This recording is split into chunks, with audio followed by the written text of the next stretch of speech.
You're listening to episode 3 of Sustainable Photography. In this episode, I'm talking about what a sustainable business is. Basically, it's the introduction to the entire podcast series. You're listening to Sustainable Photography, where you get support and education to build your profitable business in a way that supports your way of living. I'm Ingvild Kolnes, and after 11 years as a photographer, I want to share what I've learned with you. So if you're looking for confidence, inspiration, and to-the-point tips, keep listening. For full transparency, I also want you to know that I'm a mentor with paid offers, and I might mention some of those in this episode. My definition of a sustainable business is profitable and lasting. It's somewhere you enjoy being. Instead of short-term wins that might give you something cool for your portfolio, you want to make sure that you're doing things that matter, both to yourself and also something that's bigger than you. And at the same time, you want to make sure that the things that you do aren't hurting you and your business. Accepting low-paid work might feel okay at the moment, but down the line, you can't keep it up. My goal for you is that you build and structure your business around your life instead of the other way around. How good are you at taking time off? Time to yourself. Time to do the things that you really want to do just for you. I know what a challenge that is, trust me, but it is so important to relax and recharge and to do something that you enjoy and can have fun with. Rest and time off can actually make you more productive. So if you feel like you've got too much on your plate, it might actually help to step away for a while. I know it's hard, but you can do it. We think the key to success is to work more. That busyness is something to aspire to. Long hours, little sleep, no breaks. You can always push harder. You can always do more. But did you know that slowing down, working less, and taking time to rest can make you more productive and more creative? It's also an important part of building that sustainable business that I know that you want. Make sure you set your business up in a way that lets you make enough money to have time off and to enjoy amazing holidays. You have to have enough profit and income to live the life you want and to build the business that you want. A lot of creatives live from paycheck to paycheck, from client to client, all without considering the bigger picture. Remembering to take insurance, pension, and what you actually need to live the life you want into account when calculating your prices. Because at some point, you're going to need to upgrade your equipment and pay for education and retire, and something might happen to you that requires insurance. So make sure you consider all that. That's why you have to get clear on how much money you need to make or want to make and what you need to charge to make that happen. Maybe you can cut some expenses, and maybe you need to set aside money for important upgrades or investments. I know that some are scared to spend any money, even on things that could make their life and business so much better. And on the other end, some spend what they can as soon as the money hits their account. It's important to make sure that your business isn't running your life. Your business is a part of your life, but it's not everything. I know how important that is to you, but you won't do any good if you're not putting yourself first. There's a reason why you have to put your own oxygen mask on first before helping others has become such a cliche. It sounds selfish, but it's not. Learning to put yourself first can take practice. Without meeting the most basic needs you have, like getting enough sleep, eating, exercising, all that stuff, you won't be able to keep it up. I think that most of us can do with a bit of a hectic work schedule for a limited time.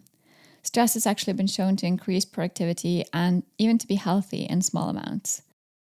But if you're feeling stressed over longer periods of time, that can be very bad for you. So I want to urge you to lower the expectations you have for yourself, because I know how hard you can be on yourself. So just try to take it easy and know that you are good enough.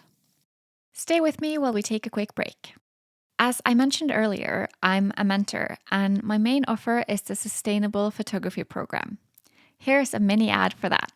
The Sustainable Photography Program is different than most courses because instead of focusing only on profit and getting more clients, because I know you're overworked enough as it is, it focuses on creating a lasting business. It's about getting the right amount of the right clients at the right price point. Go to ingvildkolnes.com/sustainable to learn more and to sign up for the waitlist. If you like setting goals, you know how they can help you stay focused, and you can actually get a lot further if you set goals than if you don't.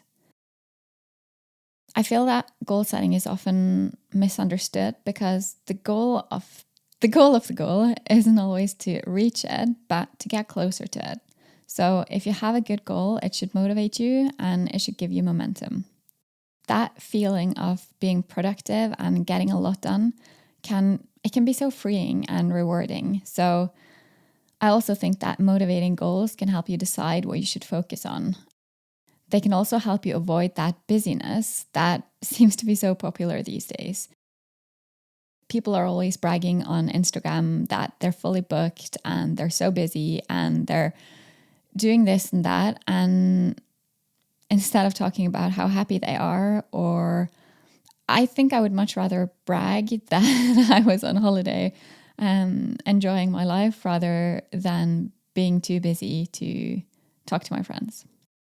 Photographing things that you're actually excited about and having that freedom to set up your own creative shoots as well as doing client work, that can just mean everything, can't it?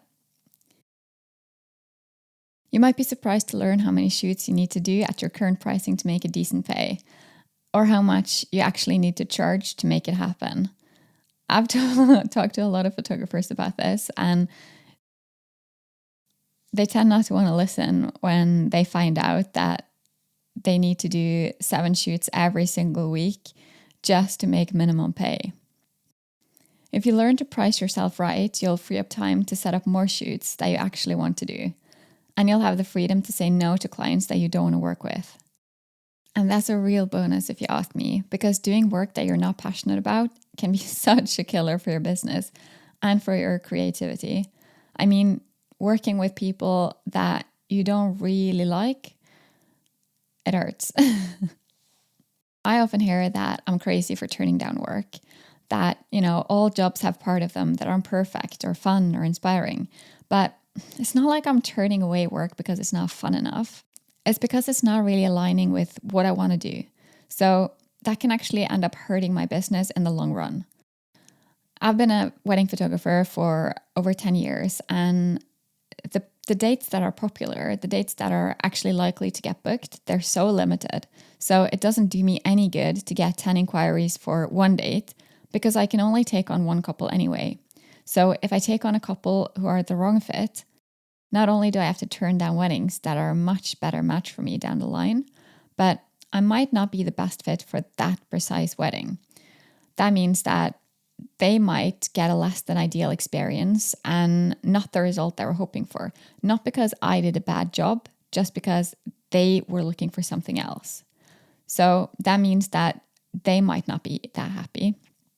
But if they are happy with me, then maybe I'll get referrals to do other similar shoots or weddings down the line, like for years to come even.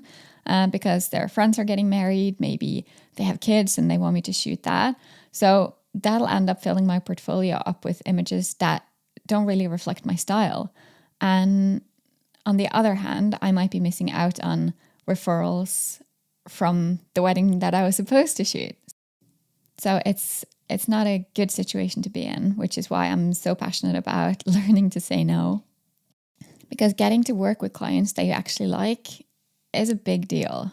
And especially for wedding photographers, they often work with the same couple for many months and sometimes even years before their wedding day. If you don't actually get along, if you see the world in different ways, that can lead to a lot of frustration and exhaustion. And having a sustainable business means that you have to keep it going over time. And that can be really hard if you don't genuinely like the people you work with. Of course, this ties back to my previous point where you might ruin things for yourself because you'll end up doing more work that you don't want to do. To keep your business going and growing, you also need to get new clients.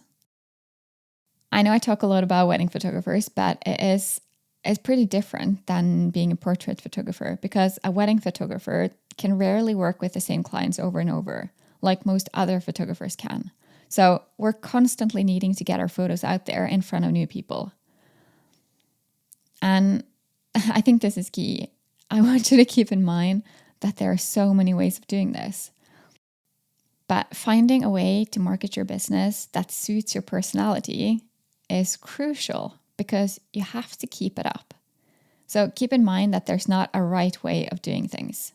So don't let anyone tell you that you have to do Instagram Reels to make it, or that wedding fairs are the best way to book weddings. You know you and your business and your dream client and your brand best. So that means you have to figure it out. Not necessarily alone, but you have to decide. So if you're not having any luck with what you're doing, it could be because you're in the wrong place. Or it could be that you're not using that specific platform in the best way. All this is a completely different conversation though, and we're probably going to come back to it many times over the course of this podcast. But I wanted to mention it, that don't listen to those people who say that you have to do it this way, because you don't. You have to believe in what you're doing to be able to stick to it. There will be low seasons, there will be changes in the industry, changes in algorithms, there'll be unhappy clients, and you will doubt yourself. But you have to trust that it's going to work out and that you can keep going. Getting rid of imposter syndrome and believing that you're good enough is key. So I hope you surround yourself with people who build you up and give you permission to say no to anything that makes you feel like you're not good enough. I also want to mention that for me, a huge part of having a sustainable business is to work on keeping my environmental footprint small. I don't buy new stuff unless I need it. I try to use local products and I keep traveling to a minimum. It's not always easy, but I think awareness and changes really are necessary. Here's a quick summary of what we went through. Allow yourself to rest and take time off. Put yourself first. Make sure you have enough profit and income to live the life you want and to build a business you want to have. Always work towards your goals. Do your best to do the things that fuel your creativity. Only work with clients that you love. Market your business in a way you like and that you can maintain. Build your confidence and work on having a healthy mindset. Thanks for listening to Sustainable Photography. Head over to Instagram at Ingvild Kolnes to tell me what you want future episodes to be all about. Check out the show notes over at ingvildkolnes.com/podcast. You can learn more about the Sustainable Photography program and sign up for the waitlist there. To get more of this content, make sure you subscribe to the podcast and leave a review. Your support makes all the difference. Talk soon.